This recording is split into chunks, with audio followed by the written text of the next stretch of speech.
LED LCD TV repair में आज बताएंगे दोस्तों। पैनल रिपेयर में जो वीडीडी वोल्टेज 3.3 वोल्ट अगर डीसी टू डीसी आईसी से बनती है तो वह कैसे बन सकती है। 12 वोल्ट की पैनल है तो जो वीडीडी सप्लाई बनेगी वह कैसे बन सकती है, आप लोगों को थ्योरी में दिखाएंगे। कंपनी के हिसाब से ये अलग अलग सर्किट हो सकती है। इसका 2 पार्ट बनेगा। 2 पार्ट में जो पहला पार्ट बनेगा आप लोगों को बताएंगे थ्योरी। बक कन्वर्टर द्वारा यूज करके 12 volt VCC supply DC to DC IC लेकर वीडीडी वोल्टेज कैसे बना सकती है, आप लोगों को थ्योरी में देखने को मिलेगा। वीडीडी सप्लाई होती है अगर 3.3 वोल्ट की पैनल होगी तो डायरेक्ट वीडीडी सप्लाई बन जाएगा जो टिकोन आईसी को चला जाएगा। अगर 5 वोल्ट की पैनल होगी 3 पिन रेगुलेटर लगाकर 3.3 वोल्ट बनाकर वीडीडी सप्लाई टिकोन आईसी को दे दिया जाएगा। जो वीडीडी सप्लाई होती है उसके जगह पर कंपनी के हिसाब से अलग अलग नाम हो सकती है। वीसीसी भी लिखा हो सकता है। अगर जहां पर वीसीसी लिखा है अगर 3.3 वोल्ट बन रहा है तो वह वीडीडी सप्लाई होगी। अगर वही 12 वोल्ट का पैनल होगा डीसी टू डीसी आईसी पर वीसीसी सप्लाई जाएगी और डीसी टू डीसी आईसी के बक कन्वर्टर द्वारा वीडीडी सप्लाई 3.3 वोल्ट बनाया जाता है। जो डीसी टू डीसी आईसी होती है इसके अंदर बक कन्वर्टर और बूस्ट कन्वर्टर इनबिल्ट होता है। किसी भी कंपनी का अगर डीसी टू डीसी आईसी है, किसी भी कंपनी में अगर लगा है 12 वोल्ट की पैनल है, जो डीसी टू डीसी आईसी से वीडीडी वोल्टेज बनेगी वह फिक्स होगी 3.3 वोल्ट बनेगी। अगर वही ए वीडीडी वोल्टेज जो बनेगी डीसी टू डीसी आईसी के अंदर जो बूस्ट कन्वर्टर होती है, जो ए वीडीडी वोल्टेज बनेगी वह कंपनी के हिसाब से पैनल के साइज पर डिपेंड करेगा ए वीडीडी वोल्टेज क्या हो सकती है। ए वीडीडी वोल्टेज के बाद वीजीएच वोल्टेज बनता है, उस पर निर्धारित करेगा कि जो वीजीएच वोल्टेज बनना है उस हिसाब से ए वीडीडी वोल्टेज बनाया जाएगा।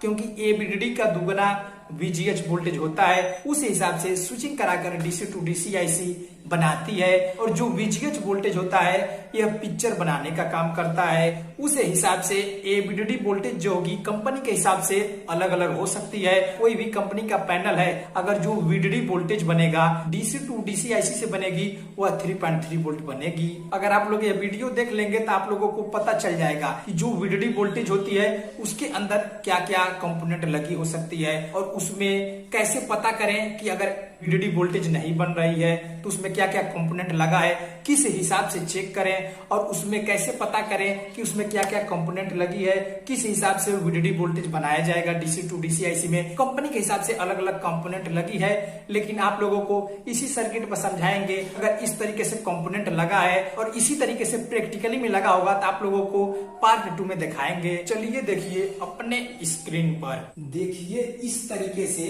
प्रैक्टिकली में लगा होगा। जो वीडीडी वोल्टेज बनेगा कंपनी के हिसाब से ये अलग अलग नाम हो सकता है। हो सकता है वीसीसी लिखा हो या हो सकता है यहाँ पर वीडीडी लिखा हो। अगर 3.3 वोल्ट बन रहा है तो समझ जाइए कि 3.3 वोल्ट वह है जो वीडीडी सप्लाई है जो टिकोन आईसी को जाएगा। इस तरीके से प्रैक्टिकली में होगा। पार्ट 2 में आप लोगों को दिखाएंगे अगर इस तरीके से प्रैक्टिकली है तो मल्टीमीटर को हम बजर रेंज में कैसे चेक कर सकते हैं, आप लोगों को इस वीडियो में दिखाएंगे कैसे काम करता है। आप लोग यह वीडियो मिस मत करिएगा। अगर आप लोग यह वीडियो देख लेंगे तो आप लोगों को दूसरा वीडियो देखने की जरूरत नहीं पड़ेगी। कोई भी अगर वीडीडी वोल्टेज बन रहा है, अगर डीसी टू डीसी आईसी से बक कन्वर्टर से बन रहा है तो हो सकता है कंपोनेंट किसी में ज्यादा लगा हो, किसी में कम लगा हो, लेकिन जो सर्किट होगी, काम करने की सर्किट होगी, यह इसी प्रकार से होगी। देखिए अब यह कैसे काम करेगा। देखिए डीसी टू डीसी आईसी के अंदर इस तरीके से इंटरनल फंक्शन होगा और इस प्रकार से यहाँ से फीडबैक लेकर आईसी चेक कर लेती है कि मिनिमम जो फीडबैक में जो वोल्टेज बनना है बन रहा है कि नहीं। जो कैपेसिटर लगी होगी कैपेसिटर प्योर डीसी बनाने का काम करेगा। अगर इसमें कोई रिपल बचेगा तो ये पास करके प्योर डीसी यहाँ पर वीडीडी वोल्टेज दे देगा। अगर MOSFET DC to DC IC के अंदर इनबिल्ट है तो यह कैसे काम कर सकती है। उदाहरण के तौर पर मानिए इस तरीके से ये माइनस है, इस तरीके से ये प्लस है, यानी जब मासफेट ऑन ऑफ होगा तो ये किस प्रकार से काम कर सकती है। जिस समय ये ऑन होगा उस समय क्या होगा, इस कॉइल में इधर प्लस होगा और इधर माइनस होगा। जब VCC supply 12 volt DC to DC IC को मिल जाएगा उस समय इस कॉइल का जो पॉजिटिव सिरा होगा इधर होगा और माइनस सिरा इधर होगा। इस तरीके से यह काम करने लगेगा। यहाँ पर ऑन ऑफ करके यहाँ पर VDD वोल्टेज बना लिया जाता है। यानी जो साइकिल होती है उसी हिसाब से यहाँ पर ऑन ऑफ कराकर यहाँ पर बनाया जाता है कि अगर इस तरीके से अगर सिर्फ ऑन है तो सर्किट कैसे काम कर सकती है, और उसके बाद अगर ऑफ होगी तो सर्किट कैसे काम कर सकती है। यानी ये ऑन ऑफ होता रहता है, उस हिसाब से यहाँ पर VDD वोल्टेज बन जाती है। उस हिसाब से साइकिल फिक्स किया गया होता है कि अगर 12 वोल्ट आ रहा है तो किस हिसाब से उसे ऑन ऑफ कराया जाए, मिनिमम जो वोल्टेज यहाँ VDD बनना है बन जाए। ऑन है तो ऑन अवस्था में कैसे काम करेगा, देखिए जब ये ऑन होगा उस समय इस कॉइल के लिए प्लस होगा और इस कॉइल के इधर माइनस होगा। इस प्रकार से जो सर्किट होगी इस प्रकार से काम करेगी। उस समय क्या होगा, इस डायोड के लिए रिवर्स बायस होगा, क्योंकि यह जो सूट की डायोड लगा है यह फॉरवर्ड बायस में लगा है। जब माइनस सप्लाई मिलेगी तब यह काम करेगा। जो बक कन्वर्टर में होता है इस प्रकार से डायोड लगी होती है। जो डायोड लगी होती है एनोड सिरा होता है वह ग्राउंड होती है, और जो कैथोड सिरा होता है वह कॉइल से जुटी होती है। ऑन अवस्था में प्लस होने से और माइनस होने से इस डायोड के लिए रिवर्स बायस होगा, क्योंकि यहाँ पर कैथोड लगा है। जब यहाँ पर माइनस आएगा तब जाकर काम करेगा और इसमें एनर्जी कोलैप्स होगा। उस हिसाब से यह जो होगा करंट को सेंस करता रहेगा और यहाँ पर फिल्ट्रेशन का काम होगा। यानी अगर इसमें कोई रिपल होगा तो ये पास करेगा, प्योर डीसी बनाकर दोनों स्टोरेज करके यहाँ पर VDD वोल्टेज दे देगा। इस तरीके से यहाँ पर फीडबैक लिया जाएगा। जो VDD सप्लाई होगी 3.3 वोल्ट बन रही है कि नहीं, उस हिसाब से यह आउट से फीडबैक लेकर चेक कर लिया जाएगा कि मिनिमम अगर यहाँ पर 3.3 वोल्ट बन रही है तो 100 में से 100% यहाँ पर फीडबैक में वोल्टेज बनेगी। उस हिसाब से ये सर्किट काम करेगी। अब देखिए यह कैसे काम करेगा। ऑफ अवस्था में जिस समय ये ऑफ होगा, जिधर से सप्लाई दिया जाता है उधर से पॉजिटिव होता है, उधर निगेटिव होता है। जो कॉइल में सप्लाई बंद किया जाता है, जो कॉइल होता है कॉइल उल्टा काम करने लगता है। यहाँ पर प्लस था तो यहाँ माइनस हो जाएगा, यहाँ माइनस था तो ये प्लस हो जाएगा। उस समय क्या होगा, इस डायोड के लिए फॉरवर्ड बायस हो जाएगा। जो इसके अंदर मॉसफेट इनबिल्ट होगी, अगर MOSFET DC to DC IC के अंदर इंस्टॉल है उसको ठंडा करने के लिए यह डायोड काम करेगी। जो यह डायोड लगी होती है यह IC को या मॉसफेट को ठंडा करने के लिए लगा होता है।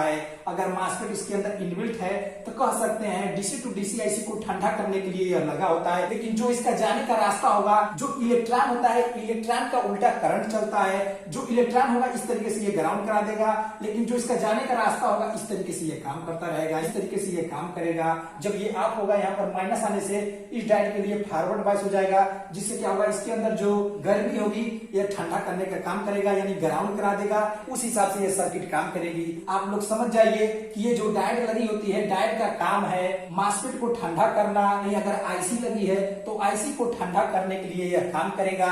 इस तरीके से जब ये ऑन ऑफ होता रहेगा, यह डिस्चार्ज चार्जिंग ये करता रहेगा। उस हिसाब से यहाँ पर VDD वोल्टेज बनती रहेगी। अगर हमारी VDD वोल्टेज नहीं बन रही है तो हमको क्या चेक करना होगा, पहले हमको स्टार्टिंग चेक करना होगा। मल्टीमीटर को हम बजर रेंज में रख लेंगे।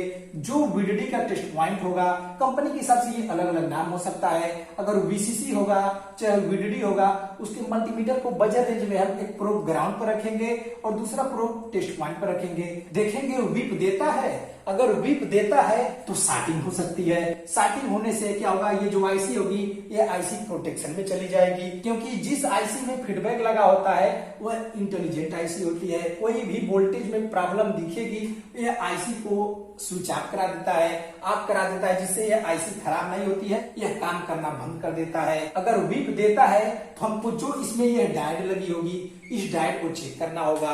ज्यादा केस में देखा जाता है ये जो डायोड लगी होती है ग्राउंड और या पॉजिटिव से कनेक्ट हो जाती है। जो सर्किट में लगी होगी, हो सकता है ये PM आपस में शॉर्ट हो गया हो सकता है ये शॉर्ट हो, या हो सकता है ये शॉर्ट हो। यानी अपने हिसाब से हमको देख लेना होगा कि सर्किट में क्या है। इस डायोड में कुछ भी प्रॉब्लम आ जाएगी तो VDD वोल्टेज बराबर नहीं बनेगा, क्योंकि ये जो डायोड लगी होती है IC को ठंडा करने के लिए लगी होती है। हॉट सेक्शन और कोल्ड सेक्शन हम चेक कर सकते हैं। यानी हॉट सेक्शन में हम वोल्टेज देकर चेक कर लेंगे और कोल्ड सेक्शन में हम मल्टीमीटर को बजर रेंज में चेक कर लेंगे। अगले वीडियो में आप लोगों को दिखाएंगे कि हम मल्टीमीटर को बजर रेंज में रखकर कैसे चेक कर सकते हैं कि अगर इस तरीके से प्रैक्टिकली में होगा तो हम मल्टीमीटर को बजर रेंज में कैसे पहले पता करें कि कौन कौन सी कंपोनेंट कहां पर लगी है और उसमें कैसे काम कर सकती है। मेरा हर चीज पे वीडियो बन चुका है। यह वीडियो देखने के बाद आप लोगों को डिस्क्रिप्शन में लिंक दे देंगे, जाकर देख सकते हैं।